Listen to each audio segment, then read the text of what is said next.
قال رسول الله صلى الله عليه وسلم ما الميت في القبر إلا كالغريق المتغيث কবরে পড়া মানুষগুলো সাগরে ডুবে যাওয়ার মতো।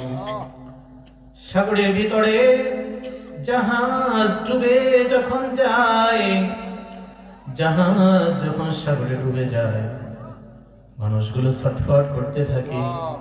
একটা কাঠ যদি মানুষ পায়, সেই কাঠের উপরে আশ্রয় নিয়ে চেয়ে থাকে, কে আসো, আমাকে একটু সাহায্য করো, সহযোগিতা করো, এই গভীর সমুদ্রে আমি ডুবে যাইতেছি, আমি বেঁচে থাকতে চাই, আমি এই জগৎ থেকে বিদায় নিতে চাই না।